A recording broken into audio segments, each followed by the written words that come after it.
Hey, and welcome back to another tutorial video.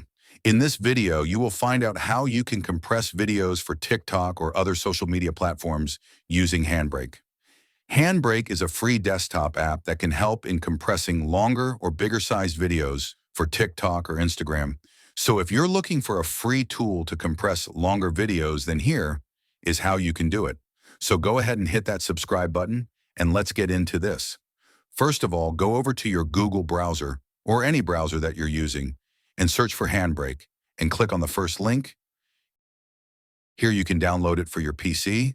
Just click on Download HandBrake and it will start downloading the software for your PC. Once it's downloaded, open up the installer and just select the destination folder and click on Install. Now just wait for it to install. You'll need to have .NET 8.0 on your PC, so if you already have it, then you can skip the next step.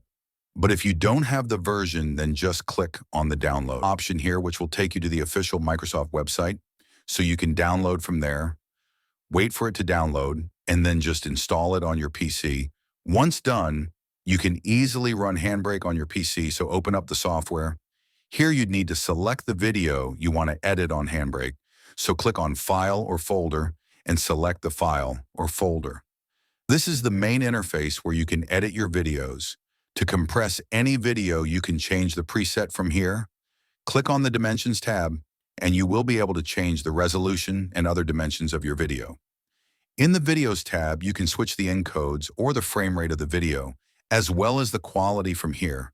Once you're done lowering the size and preset of your video, to compress it, just click on the Start Encode option from the top menu, which will start exporting your video. And that is how you can compress videos for TikTok using a free desktop app known as HandBrake in 2025. Thank you so much for watching this video, and make sure to subscribe for more quick and easy tutorials like this.